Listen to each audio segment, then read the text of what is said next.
mighty ones. Another point of contention among Hebrews, Israelites, and Jews today. But the truth of the matter, based on the grammar of the Hebrew language, Alahiym is plural. So that's one way that you do it. Another way that you make a term plural, you can either add a thal or a waw and thal at the end.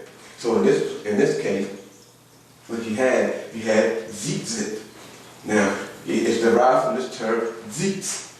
Alright? Now, zitz is the primitive root, or this is considered a child root, because it incorporates. Now, as we discussed earlier, whenever you're dealing with parent roots, which are the two letters, I'm going to put that up there in a minute. Whenever you're dealing with the parent root, whatever the parent root produces first is considered the child root, which will simply be a doubling of the last letter, or the addition of one of the vowels. Now, there are 4 vowels in the Hebrew language. Aleph, He, Waw, Yod. Those are your 4 vowel letters. Okay. Now, in this case, you have the addition of the Yod, which makes zitz. But the parent root, simply put, and I'm going to write this in your pictograph.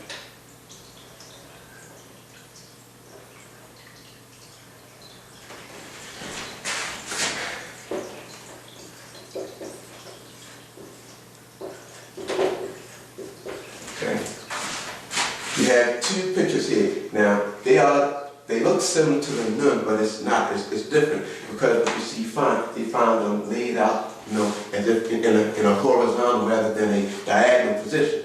Now, what that pictograph is, man on the side. Okay. Now, the question is this: what does that teach? When you think about the function here, and you think about the different ways that you can view this, what does that teach us? Well, one thing that it teaches us, and the fact that it's 2 of them, you have sides. So it's something pertaining to sides, right? Now, another thing that you find in the position that they're laying, when you look at the term zitz. Now, it says properly, and this is number 6731, properly a glistening. Now, when you think about a glistening, think about something that's shining. And whenever something shines, there's that brightness. For example, let me, if I can just use, let's just say the sun. I'll do this. If you've ever seen the sun, they have the rays of light that beam out. And see, these right here is what's being referred to as the zitz, because it is something that is coming forth from an object, and that's the glistening, that's the the essence, the shine of it, rather. Okay, so it's similar to an appendage. All right, that's why when you look at the term zit, if I can go back up, it says a floral or wing-like projection. In other words, something that projects. That's why you have this man on the side, because it gives you the idea of something projecting. Okay? But then, in order to solidify that as being the meaning, what they do,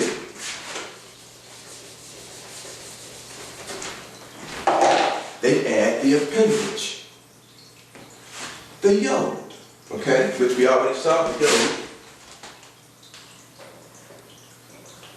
which is the hand. But then when you look at the pictograph, it's not just the hand, it's like the hand and part of the forearm, okay? So this is to solidify that it's referring to something that projects. They add the yod, or the creator adds the yod to this term.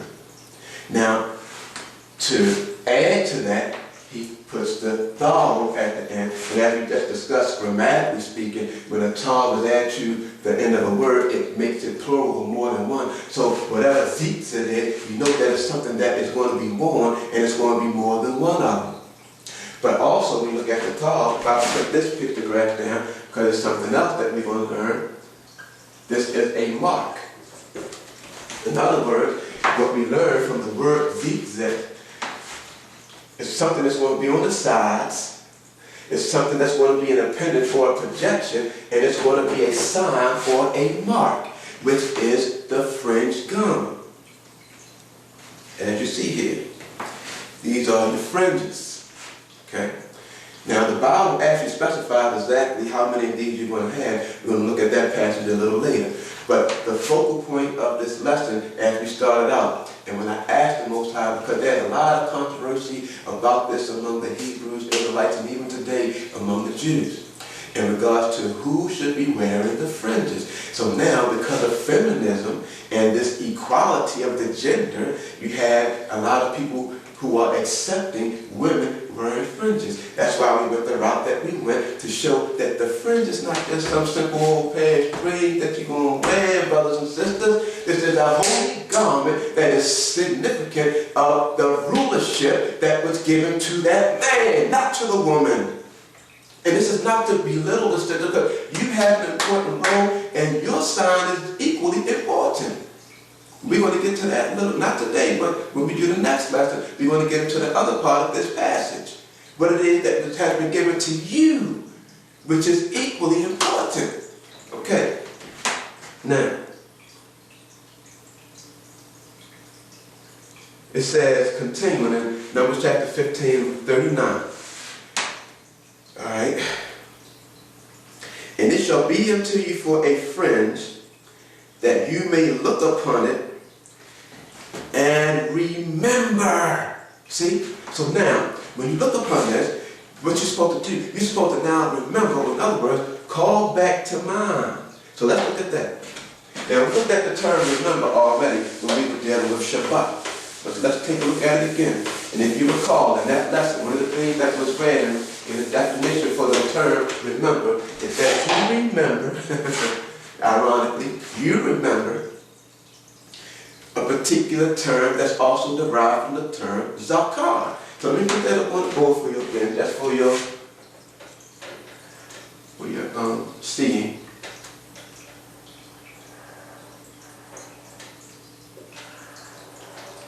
Okay, again, this is zakar, and the number 2145. Okay? And properly, again, it means remembered. Alright?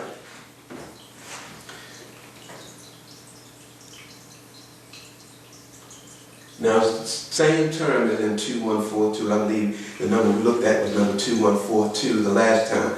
But it's still Zion, Kaf, Resh. Okay? And Zakar.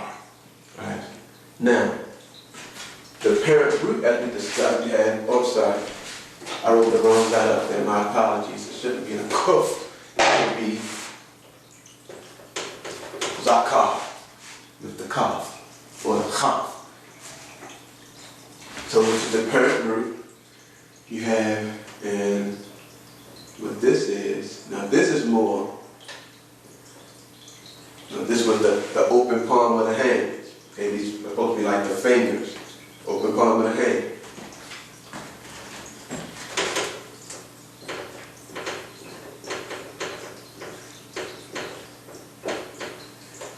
Okay, and of course you have the resh in this pictograph form. Again, and all it simply was the head of a man. Okay, and what we discussed the last time, you had the opening. Because of the open hand of the head, or the opening of the mind, the intent is to mark hence. You have the Zion, which serves the purpose of marking. Let me do something real quick. Look at my notes, my apologies. Let's go back here and check this real quick. Now I have the modern pictograph, of course, but I need to see the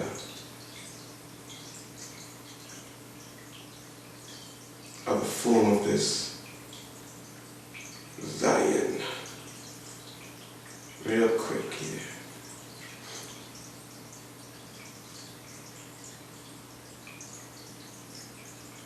Now the purpose of that then would be to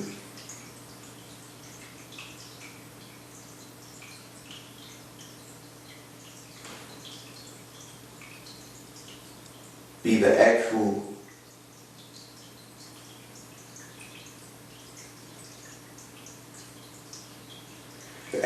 tool, which would be the marker. Okay? Alright. So the zayin would be something like this. Okay? And this was a tool.